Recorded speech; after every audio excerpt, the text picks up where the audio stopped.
It was a dark, stormy night. Rain lashed against the old mansion, casting eerie shadows. I stood there, soaked and shivering. My friends, laughing, dared me to enter. Just one night, they taunted. What could go wrong?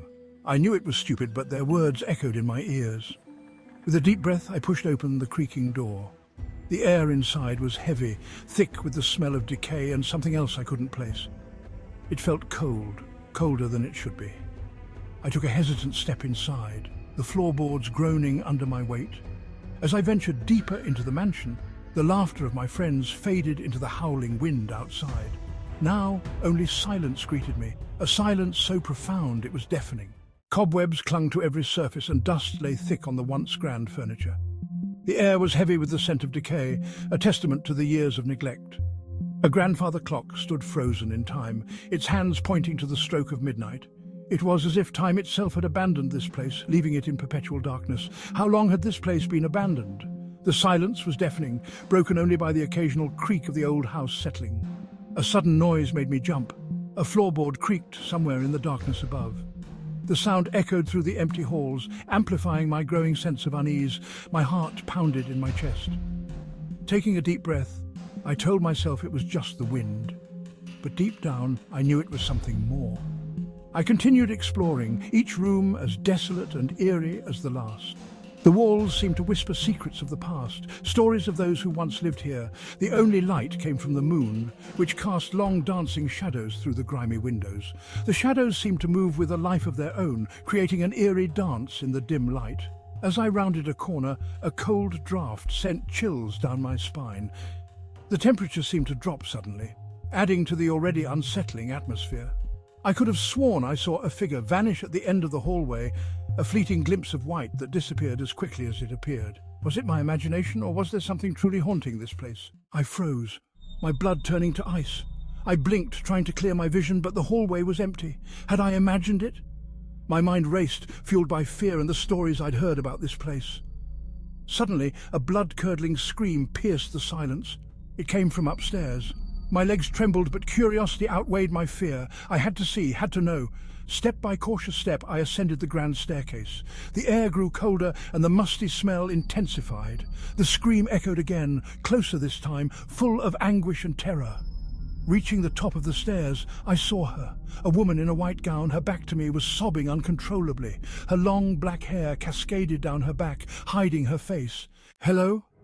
My voice trembled, barely a whisper, as I tried to make sense of the darkness around me. The woman turned slowly and my blood ran cold.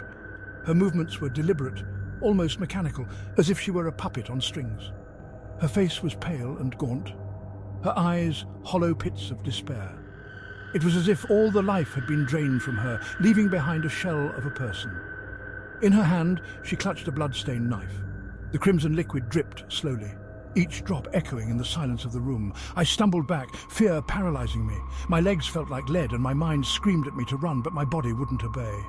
The woman glided towards me, her feet not seeming to touch the ground. It was as if she were floating, defying the very laws of nature. I knew then, with chilling certainty, that I wasn't alone in this house. The air was thick with an oppressive presence, and every shadow seemed to hide a lurking terror. Turning, I ran, my heart pounding like a drum in my chest.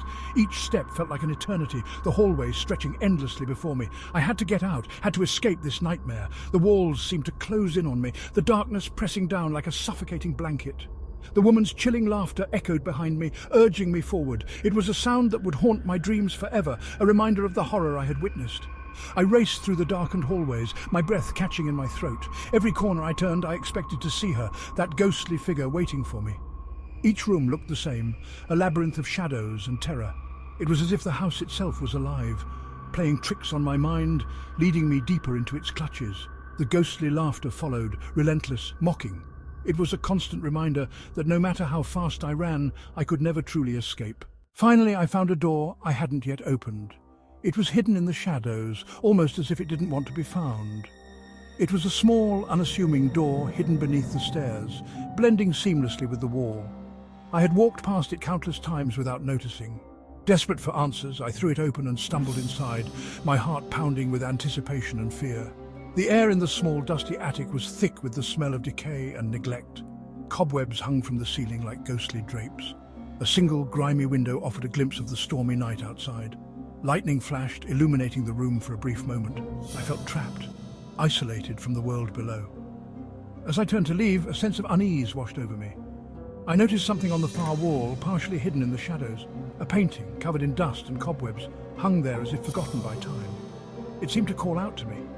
Curiosity drew me closer, my hand reaching out to clear away the grime. My fingers trembled as I wiped away years of neglect.